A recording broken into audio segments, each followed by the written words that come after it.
Hi friends, welcome to knowledge education. आज हम सीखेंगे परिमेय संख्या और अपरिमेय संख्याएं क्या होती है। तो परिमेय संख्याएं, जिसे इंग्लिश में रेशनल नंबर कहते हैं, वे संख्याएं जो p/q के रूप में लिखी जा सके तथा p और q दोनों पूर्णांक हो, लेकिन q कभी शून्य ना हो, वह परिमेय संख्याएं कहलाती है।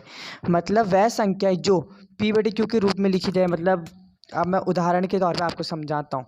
यानी कि जैसे मैंने मान लीजिए मैंने यहाँ पे लिखा 2/4। 2/4 हमारा क्या है, एक परिमेय संख्या है।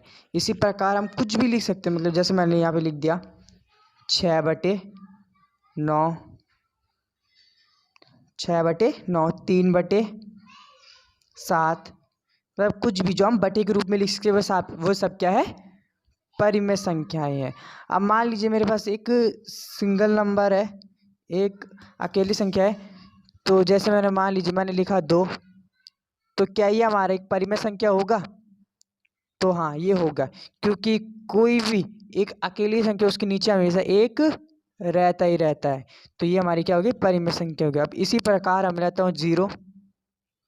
तो 0 क्या एक परिमेय संख्या है?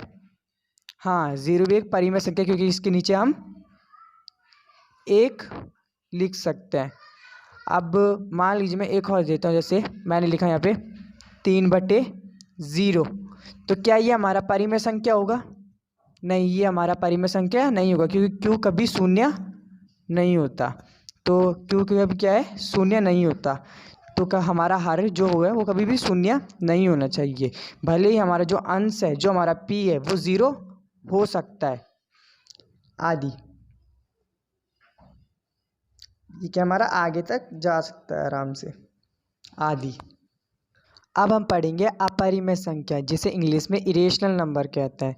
वे सभी संख्याएं जिन्हें p/q के रूप में व्यक्त नहीं किया जा सकता है, वह अपरिमेय संख्याएं कहलाती है। मतलब जिन्हें हम p/q के रूप में नहीं लिख सकते, वे हमारे अपरिमेय संख्याएं कहलाती है। जैसे हमारे उदाहरण क्या क्या होंगे इसके, फिर हमारा होगा जैसे √2, √6, √10, √100।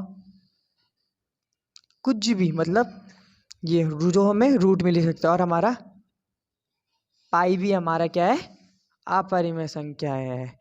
तो ये क्या है, हमारे सारे अपरिमेय संख्याएं हैं आदि। ये हमारी क्या है, अपरिमेय संख्याएं हैं। तो आई होप गाइस आपको परिमेय संख्या और अपरिमेय संख्या अच्छे समझ में आ गई हो। तो प्लीज़ वीडियो को लाइक करें, चैनल को सब्सक्राइब करें।